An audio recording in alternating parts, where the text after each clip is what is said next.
Hey, my name is Isaac. I am a calisthenics athlete that has had 7.5 years of experience. I've been able to do skills such as planche, handstand push-ups, one-arm pull-ups, and front lever, as well as dynamic skills, being able to dip 100 kilograms, being able to do weighted chin-ups, being able to squat, being able to do weighted muscle-ups. Everything that you can think of when it comes to calisthenics, I can pretty much do. And today I'm going to review a client. His name is George, and he was really hesitant in joining the calisthenics program because he has been a powerlifter since COVID. And he's been trying calisthenics for the past 10 years, just messing around. He really locked in during COVID, but then he went down that road of bodybuilding and powerlifting. But now in 2025, going into 2026, he wants to take his skills to the complete new level. So what I'm going to show you today is how I'm going to design the first week for George. I'll start my screen recording and I'll go through his client form that he checked out. And then after I go through his client form, I'm going to show him a little bit more about me and what I do so I can give him confidence in having me as a coach. I'm going to show him one of my clients, Terrence, who was a powerlifter, who did the exact same things that he did, but was able to achieve an enormous amount of progress. That way he's going to be inspired. And then I'm going to show George his test program. So before this video, I've already curated his program. And if you don't know what that is, I have another video that highlights a little bit more, but essentially, you go through 1 week of workouts. You do the exercises that I prescribe for the test week. These specific movements, they're not necessarily going to be something that you're going to do for the next few months of coaching with me. They're just for me to understand where your mobility lies, where your strength lies, and whether you have injuries or not. George will follow these exercises after I describe them to him, and then I'm going to let him know what the blocks are. So obviously he has some goals and we're going to dive into it, but we can't tackle them head on without a plan. So we're going to divide it by block 1, 2, and 3. I'm going to describe that. Then I'm going to set expectations, because if George wants to get awesome progress, he needs to submit videos. He needs to stay in communication. He needs to actually watch the videos that I send him and just be involved with the film processes. So without further ado, I'm going to start my screen recording, and I'm going to be talking to my laptop to George basically. So you guys are just going to watch on and see how I do it. And if you're a coach that also wants to teach calisthenics clients, then this is something that you want to pay attention to as well. I'm going to start the recording now, and then we're going to be in the zone. So got my loom. 3, 2, 1. See you on the other side. Hey George, welcome to the team, mate. First of all, I've had a look at your form and everything is looking amazing. I'm going to run through this, then I'm going to tell you a bit more about myself. We're going to go through the program. I'm going to set some expectations and what you're going to achieve the next few months, all right? So looking at your measurements, you're 29, which is awesome, 178 cm, which is about 2 centimeters taller than me. And your 80 kgs, a bit on the bulkier end for calisthenics, but I'd imagine that your muscle mass is pretty good looking at the clips already. So that shouldn't be a worry. Ideally, the golden ratio for calisthenics is your height minus 100. So like if you're 178 cm, then ideally you want to be 178, or you want to be 78 kgs. So you've been the typical gym bro, which I can see, and there's absolutely nothing wrong with that. Everyone has their own preferences with training, powerlifting, but it's really good that you've hopped on the program, because I'm going to show you exactly how you're going to elevate your calisthenics skills without sacrificing your output in powerlifting and bodybuilding. And most people think that's crazy, but if you actually understand the systems and processes that I'm going to describe to you throughout the next few months, then it'll make so much sense to you. And my goal for you, George, is by the end of our coaching, any powerlifter that you see in the gym that wants to do calisthenics, you can take them from point A to point B. But it all starts with all the information that we got now. So if you're out of the form, we can see that you want to do handstand push-ups, and you've been training ring muscle-ups, and you also want to get straddle planche in the future. That's awesome. Less interested in front lever. That's all right. But you also want to revisit the one-arm chin-up, which I think is really interesting because lots of powerlifters, they are really good at one-arm chin-ups, but it's also a really cool skill that I don't see many calisthenics athletes do. However, when it came to my personal journey, I actually chased the one-arm chin-up, whereas other people that train calisthenics, they chase the front lever more. So I can heavily relate with you on that. Everything looks really good. You've been in a consistent routine. So we're not really going to build discipline with you in this first block, which is what I do with most beginners. I kind of get like the ball rolling and do the exercises and get them used to just training. We're just going to be educating you and getting you results straight off the bat. So handstand push-up on elevated platform. I'm going to challenge you on this. You don't need to do deeper range in handstand push-ups. If you just do handstand push-ups to reps and understand the technique, and then go for 90-degree handstand push-ups and just go straight for planche and then planche push-ups, then you'll be able to unlock the handstand push-up on elevated platforms and deep handstand push-ups for free. Okay? Because if you're going to be juggling two things, powerlifting and calisthenics, there is absolutely no room for useless or junk volume. You want to not do more in order to get more results. You want to do things with more efficiency, with more precision in order to get the desired results. So this is what we're going for. 4 proper days. I've taken that into account when I built the program, and I've added it over here, which we'll look at very soon. Weights at the end of the session. I have actually curated the test workout program so that it is hybrid. But before we go into that, George, once again, thanks so much for filling out the form. But this is me. So I'm Isaac. I've known Matt for about 1.5 years now. I've trained calisthenics for 7.5 years. And I like to boast that I trained longer than Matt. But Matt, he is way more adept in the hybrid space, in the weighted calisthenics space. So we've got this awesome thing going on where we can provide the best of both worlds for you. And you had a really deep conversation with him, which is awesome. So my role as a coach is just to get you results of calisthenics and make sure that everything is good from the day-to-days. With my client, Terrence, I trained with him for 6 months, but I've been doing calisthenics coaching online for the past 2.5 years. And before that, I was coaching one-on-one clients on the gym floor. But I wanted to show you Terrence because he reminds me exactly like you, right? He's a gym PT, but he was a powerlifter, and pretty much he was training calisthenics and he has doubled it for about 10 years, which funnily enough is the same as you. But it never really clicked for him because he never actually understood the system. So 1 month, the first month going into calisthenics training with me, he was only able to do front lever pull-ups like that. And then he was able to do this. And just like you, he wasn't interested in front lever. But this just goes to show that it doesn't matter if you're interested or not. If you have the right system and you know how to train, you're going to get results regardless. So we might not add that much volume to front lever if you don't want to, but you're still going to make awesome progress in it regardless, just from the way that I teach.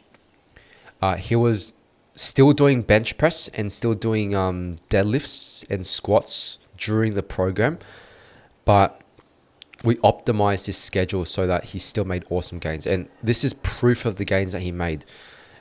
Terrence is still in his 20s as well, by the way. He's from Malaysia.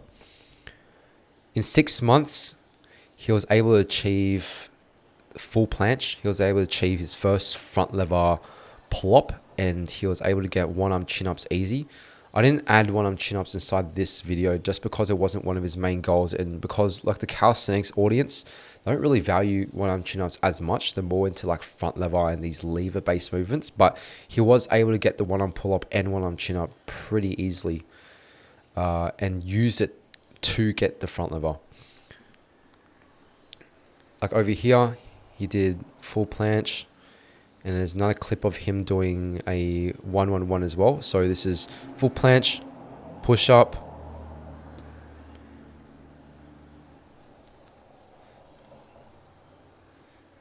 front lever pull-ups. Bro is moving. So high expectations for you, George, just because you have that strength base, and it's really awesome to see that you want to just siphon it towards skills. So this is exactly what we're going to do.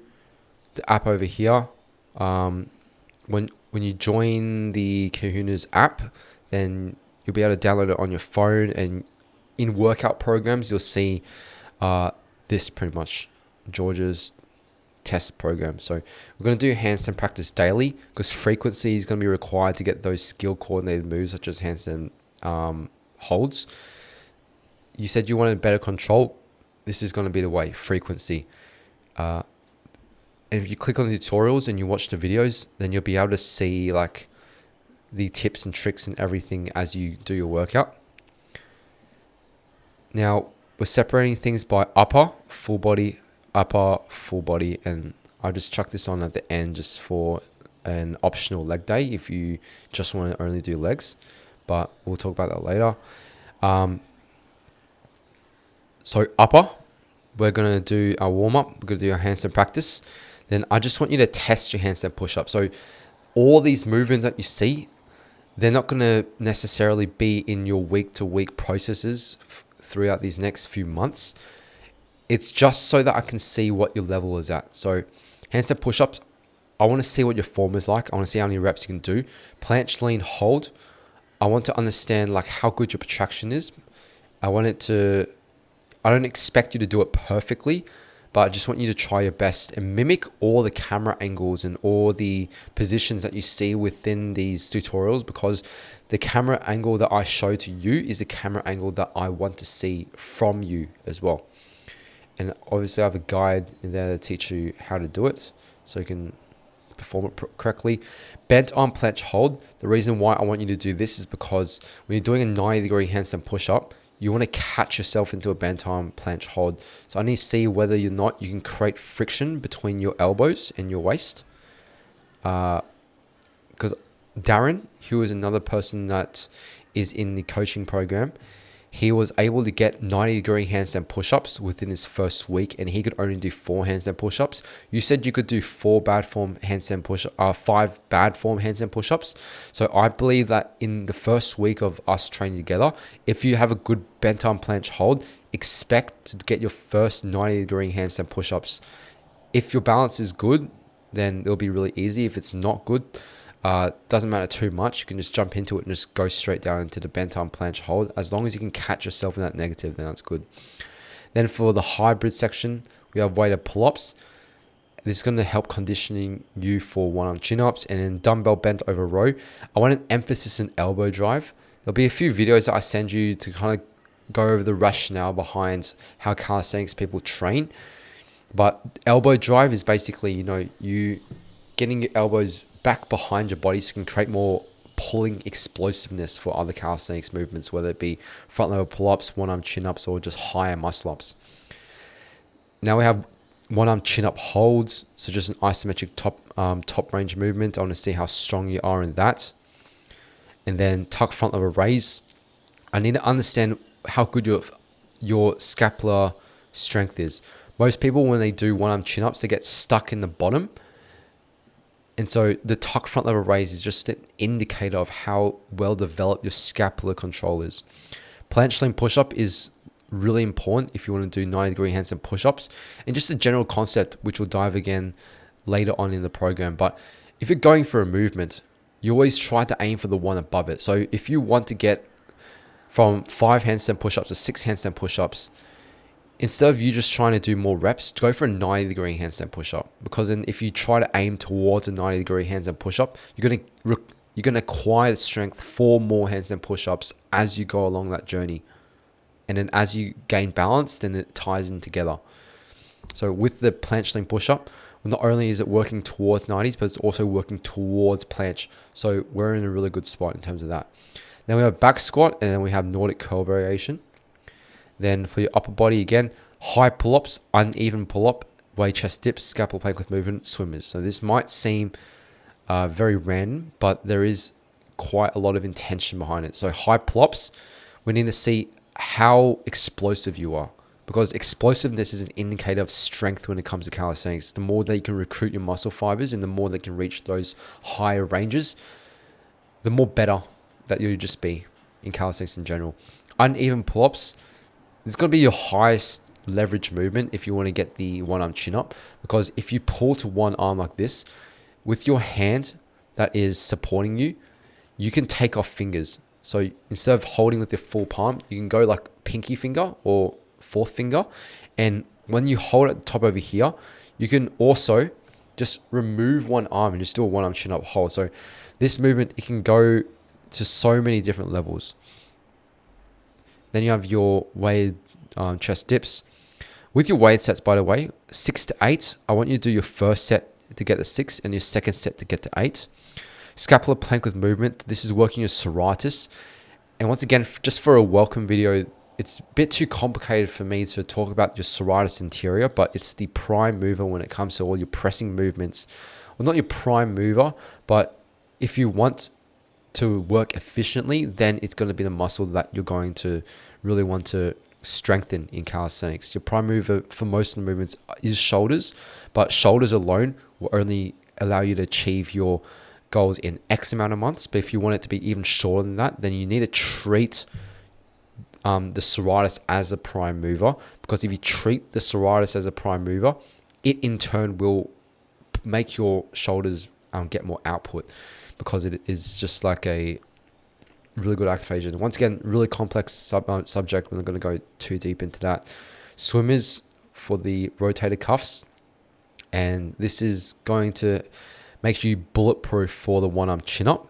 And if you've been doing lots of powerlifting and you aren't used to moving your joints in a full range of motion in calisthenics, then that's something that I'm going to have to test to see how good you are in that. If it's too easy, you can also hold these exercise balls, or you can carry dumbbells in your hands. Then we have a full body, once more, bent arm handstand hold. I'm going to use this to test how good your bent arm strength is. Most people don't know the secret to doing more handstand push-ups is not to hold it at the top after each rep, but it's to see how well you can catch yourself back in the bent arm position. Go more into that later. Dolphin presses, another serratus movement. Floating park push-ups, one of the key movements for strengthening your handstand push-ups. Although you can do handstand push-ups, I need to see whether or not you're able to do a floating park push-up, because if you can't, then there's a serious problem with your serratus anterior engagement. Remaining deadlift for the hamstrings, and a single leg squat movement for glute and quad engagement. So that's the program. Now we're going to run through blocks. So obviously your goal, George, is to do elevated handstand push-ups, better handstand control, planche, one-arm chin-ups, and these are good goals. You've gotten close to them before. So ideally, I want you to set even higher goals. If I was you, then I would just go for 90-degree handstand push-ups, straddle planche or full planche, just like what Terence was able to do. And then one arm chin up, and then I'll do front lever. Just because when you train front lever, you can increase the ceiling of how far you can go. And looking at your strength right now and seeing how much progress Terence made when he's basically like the same as you, is really awesome. So I think you can go a long way with that. We'll have a deeper conversation about that later. But we want to break things into blocks, because if we try to go for our goals all at once, then our nervous system is going to down regulate. We're going to be like, oh, we'll just hold off on this, and I don't think I can do this. So if you break it up into blocks, then you'll be able to tackle your goals much better. So block 1, we're just going to be refining our movements. We're going to make sure that we understand everything in the program. We know how to read it. We're doing our routines. We're sending clips. We're getting reviews. We're watching videos. Block number 2, that's when we're going to be making the brunt of our progress. So refining skills, increasing the intensity, increasing the volume, moving on to the next stage, learning more technique. And in the third block, this is when you're going to be able to learn the systems. So whether it be suspending disbelief, PTTB, two-pronged approach, or the leverage-based movement system, these things are how I take people from point A to point B. And so I want you to have such a great understanding on this that you'll be able to teach other people, and you'll be able to use this knowledge for the next 5, 10, 20 years, or however long you want to do calisthenics. Last thing I want to cover is the expectations. I'll show you an example of the DMs that I have with my clients. So let's use Gary as an example, just because I love his structure. And I wish like all my clients would post like this, but he has a few notes, and he has all his videos grouped up like this, really neat, really well documented. That way I can just provide advice. So like, look at these videos I send for him, and I send him a review video just like the one that I've sent to you, and I do a summary for him as well. If you can make a habit of this and stay really consistent with it, then you're going to get the most out of the program. Because just because you joined and you got your workout now doesn't mean that the work is over. It's only just begun, and it's a really hard program to follow. Not many people are able to make it to the end, and they get lazy, they drop out, they lose motivation. But the ones that do make it out at the end, they become like my client Cam. They become like